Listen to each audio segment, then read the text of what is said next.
આજ રોજ રાજકોટ શહેર ખાતે રિજનલ ક્રાઇમ કોન્ફરન્સ આયોજન કરવામાં આવેલું છે. એમાં ખાસ કરીને રાજકોટ શહેર, Rajkot range, Junagadh range, Bhavnagar range જેમાં સમાવેશ થતા તમામ જિલ્લાઓને ક્રાઇમનું મૂલ્યાંકન કરવામાં આવેલું છે. 2024, 2025 અને જે 26ના જે પહેલા મહિનાનું છે એની વિશ્લેષણ કરવામાં આવેલું છે. અને આ ક્રાઇમ કોન્ફરન્સમાં રાજકોટ શહેર, Rajkot range, Junagadh range, Bhavnagar range એને તમામ મૂલ્યાંકન કરી અને જે પ્રશ્નો છે એને સૂચના પણ આપવામાં આવેલી છે. ખાસ કરીને જે નાર્કોટિક્સ બાબતમાં હોય, સાયબર ક્રાઇમનો બાબતમાં હોય અથવા રોડ એક્સિડન્ટ, ફેટલ એક્સિડન્ટ જે છે એના બાબતમાં હોય એમને વિશેષ ધ્યાન આપવાની આપણા સૂચના આપવામાં આવેલી છે. અને ખાસ કરીને જે આપણા ડાયલ 112 પ્રોગ્રામ છે એનો પણ વિશેષ ચર્ચા કરવામાં આવેલી છે. અને પિછલા સપ્ટેમ્બરથી 2025ના સપ્ટેમ્બર મહિનાથી આપણે કાર્યરત થઈ છે અને એમને પણ કામગીરીનું મૂલ્યાંકન કરવામાં આવેલું છે. અને જે પ્રજાલક્ષી જે રિસ્પોન્સ ટાઈમ છે એ ઘટાડવામાં અમે સફળ રહ્યા છે. અગાઉ 12 મિનિટ અને 14 મિનિટ જેવું થતું હતું રાજકોટ શહેરમાં, એ ઘટીને 7 મિનિટ થઈ ગઈ છે. અને એ જ રીતે બીજા રેન્જોમાં પણ, જિલ્લાઓમાં પણ એ જે રિસ્પોન્સ ટાઈમ હતો એ લગભગ 50% એટલે ઘટી ગયું છે. એ એક સારી વાત છે. અને પ્રજાલક્ષી આપણા રિસ્પોન્સિવ રહે પોલીસ અને એ દિશામાં આપણો કામ કરી રહ્યા છે. અને જે મહત્ત્વનો જે નાર્કોટિક્સનું છે, જે દરિયાઈ કિનારો છે, રાજકોટ રેન્જ, જૂનાગઢ રેન્જ, ભાવનગરનો પણ, તો એમાં પણ આપણે ખાસ કરીને ધ્યાન આપવાની સૂચના આપવામાં આવેલી છે. અને જે સિરિયસ ક્રાઇમ છે મોટાભાગે તમામ ડિટેક્ટ છે, 1-2 કિસ્સાઓ છોડીને. ત્યાં પણ આપણે વિશેષ ધ્યાન આપવા માટે સંબંધ કરતા જિલ્લાઓના એસપીઓને સૂચના આપવામાં આવેલી છે. ખાસ કરીને છેલ્લા ઘણા સમયથી જે સ્કૂલ, કોલેજો, પછી આપણે કોર્ટ, હમણાં પાસપોર્ટ ઓફિસ, પોસ્ટ ઓફિસ છે, એને ધમકીઓ મળી રહી છે સર. ઘણો સમય થઈ ગયો, આપણે જે આરોપી સુધી નથી પહોંચી શકો. તમે જાણીને આશ્ચર્ય થશે સર, આપણા રાજકોટના સીપી છે ને, એમના નામે અત્યારે 10 જેટલા તો છે ને ફેસબુક આઈડી બનેલા છે, ફેક આઈડી. એ પણ હજી સુધી નથી સર. અહીંયા સુધી પહોંચવું નથી, આપણે મિકેનિઝમ કઈ આપણે ઓછું પડે છે કે શું છે સર?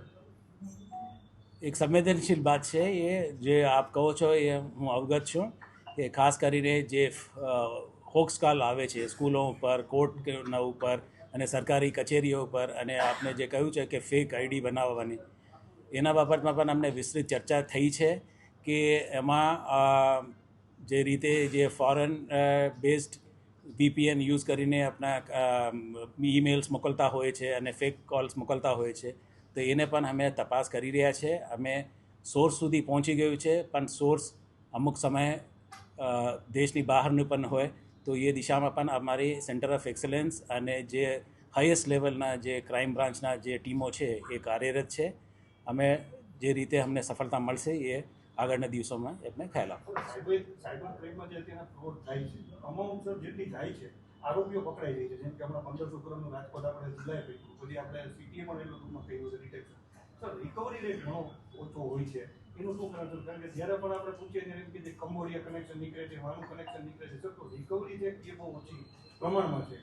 સાચી વાત છે, તમારી વાતથી હું સહમત છું કે જે રીતે આપણે સાયબર ફ્રોડ થાય છે એમાં એક ગોલ્ડન અવર હોય છે કે જેટલા વહેલું બને એટલા વહેલું આપણે 1930 ઉપર આપણે ફરિયાદ કરીએ તો એટલા અમે જલ્દીથી વહેલાથી આપણે એને level of transaction of money જે છે આપણે રોકી શકાય. આપ અવગત છો કે એ ડિજિટલ પ્લેટફોર્મ છે, ડિજિટલ ઇન્ડિયાનો ભાગ છે કે જે બેંક જે એમાં ઇન્વોલ્વ છે એમાંથી અમુક મિનિટોમાં એ 4 લેયર 5 લેયર સુધી એ ટ્રાન્સફર થતા હોય છે. તો એટલા માટે જ આપણે જેને પણ આપણે ફ્રોડ થઈ હોય એને વહેલામાં વહેલા અમને 1930 ઉપર કોલ કરે તો એના ઉપર હમ લોગ એક્શન લઈ શકે છે. લગભગ 50 કરોડ જેટલા તો અમે પરત કરી રહ્યા છે. તો એ ટકાવારી પણ છે કે એમાં એ છે કે જ્યારે આપણે ખબર પડે ત્યારે જ આપણે તાત્કાલિક આપણે જાણ કરે તો પોલીસ આમાં રિકવરી કરવામાં સફળતા રહે છે. કેમ કે બધા ડિજિટલ પ્લેટફોર્મ્સ છે, તે ફર્સ્ટ લેવલ ઉપર થાય તો આપણે ફ્રીઝ કરી શકાય એકાઉન્ટ અને પરત આપી શકાય જે ભોગ બનનારને. તો એ દિશામાં આમ લોકો કામ કરી શકે. જે એટલું મોડું થાય એ તો મુશ્કેલ થાય છે આમાં. અને ખાસ કરીને જે ઇન્વેસ્ટમેન્ટનો જે પ્લેટફોર્મ્સ છે, લોન આપવાની, ઇન્વેસ્ટમેન્ટ ફ્રોડ્સ, તો એમાં તો 5 મુદત થઈ ગયા પછી એ છઠ્ઠામાં એ આવે છે કે સાહેબ હું છેલ્લા 5 મહિનાથી આટલા રૂપિયા એમાં ભરું છું અને મારા સાથે એ છેતરપિંડી થઈ છે. તો એ રીતનું હોય છે. તો સમય એનો એક એ છે, અવેરનેસ છે. અને પછી એક ગોલ્ડન અવરમાં અમને એક પોલીસને 1930 પર આપે કોલ, તો એમાં અમે મદદ થશે. 19:30 ઉપર જે ફોન કરે છે પછી સર એ ગોલ્ડન અવર આપણે ટૂંકમાં માની લો કે 1 કલાકમાં 30 થઈ જાય. 19:30 ઉપર ફોન કર્યા પછી અમાઉન્ટ ફ્રીઝ થઈ ગઈ છે કે પછી શું કર્યું લોકોને નથી સમજાતું, કારણ કે એમાં છે ને એ લોકો એમાં એસઓપી આખી બની હુઈ છે.